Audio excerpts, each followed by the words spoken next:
A GenAI petard, social ain't so social anymore, and tech CEO's gonna tech CEO. Welcome to the Unlimited Supply Podcast, your daily music business TLDR in your ear, powered by Interest Media, replacing social media, and brought to you by No Disc, helping music technology and finance companies navigate the music industry, and partnered with Digital Music News. It's July 29th, 2026. I'm Lars Murray. It's Viral Wednesday, but before we go viral, you know how we point out a lot that just because 2 of 3 majors have settled and done deals with the generative AI platform Udio doesn't necessarily mean that artists are going to get their fair share. I mean, the labels are historically transparent and generous, sharing the spoils, right? Well, if you believe that one. Anyway, now the American Federation of Musicians has stepped in. Over at Music Business Worldwide, Murray Stassen is reporting that the AFM, the union, is suing Warner and UMG, alleging that their Udio deals violate its contract deal with the labels, specifically citing a new uses clause in the union deal. In a clever act of judicial jujitsu, the AFM's thundering horde of litigators is attempting to hoist Warner and Universal on their own GenAI petard. Quoting the label's own language, when they were suing Udio, and the labels were saying that Suno and Udio were, quote, replacing the work of human artists with massive quantities of AI-created sounds that substantially dilute the royalty pools paid out to artists. Then they settled. Poof! I guess all of a sudden that issue went away for the labels, but the union is saying not so fast. Still a lot of layers of legal battles to come in the Gen AI war. All right, let's get viral. We've been saying it for weeks and maybe months, and we even said it at the top of the show today. Social media is getting less social. It's now interest media more than social media, and now we have the receipts. Over at Social Media Today, Andrew Hutchinson is reporting on a survey of 1,000 Americans conducted by the data privacy firm Incogni. Today I learned that back in 2006, The Guardian posited that 90% of the population are info consumers, 9% are editors, and only 1% are actively creating content. Now, I'm sure that between 2006 and at least 2015, that 1% of creators went way higher, but apparently things are settling back down and the kids aren't creating as much, which I observe in my daily consulting gig. The creator economy is not everybody. After all, being a creator is a lot of work, and I can vouch for that one too. Bottom line, if you're hoping for a broad base of fans to be posting and reposting your music again, you're going to have to be targeting creators, and that's going to start to get expensive as their numbers contract.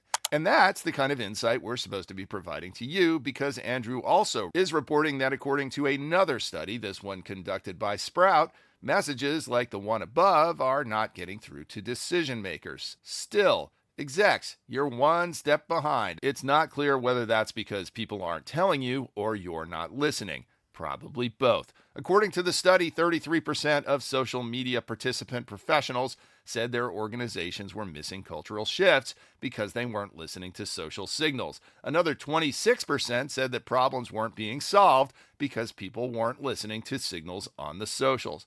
And why was this? Well, largely because the execs in question didn't understand social media dynamics well enough to make fast decisions. I imagine the record industry scores a little higher on this test, but still, so much missed opportunity. Wake up, people. We're in an interest media society, not a social one. Lots more to sift through in that study, and a link is in the show notes.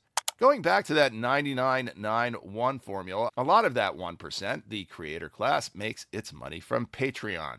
Patreon, as a reminder, was founded by Jack Conte, an actual musician, the guy behind the clever YouTube famous pop duo Pomplamoose. Well, Jack had his CEO and not his musician hat on this week as he announced that Patreon was laying off 20 employees. And while in the earlier history of the Bay Area tech industry, and that's what Patreon is part of, this might have signaled an impending death spiral. In today's Silicon Valley, layoffs are all the rage, even at healthy companies, as they retool for the AI future, which is legit. Or in some cases because the CEOs just get off on layoffs, which is not legit. I'm not accusing Jack of getting off on it. I imagine he's not, but tech CEOs gonna tech CEO, even if they are internet famous musicians.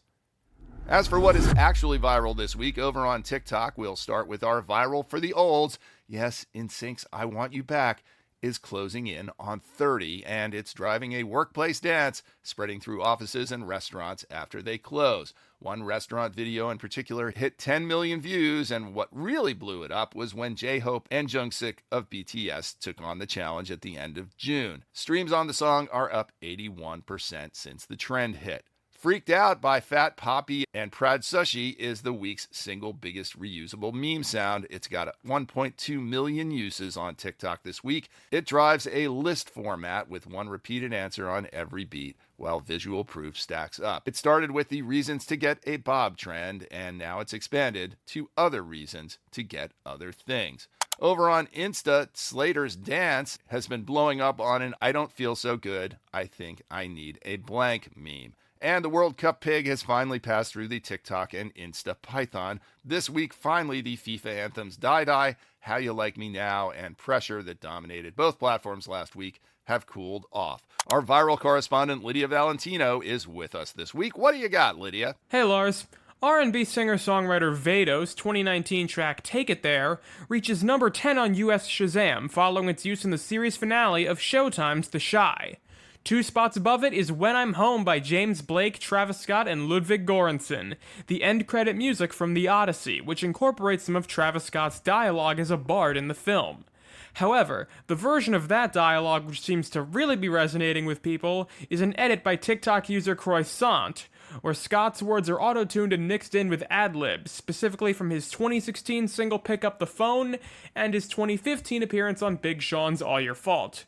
Croissant's TikTok, which was posted on July 9th, has 765,000 likes. Thank you, Lydia. You can check out Lydia's V30 playlist on YouTube. There's a link in the show notes. And that's another Viral Wednesday.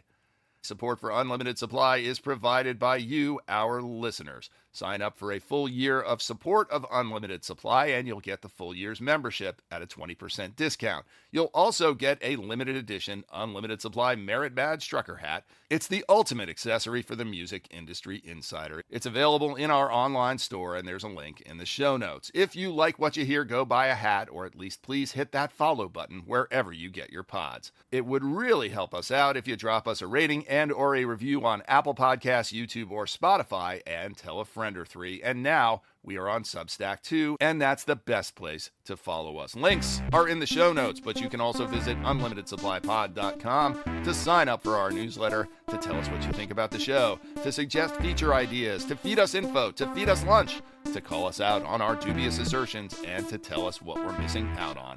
I'm Lars Murray, and remember, in this business, no conflict means no interest.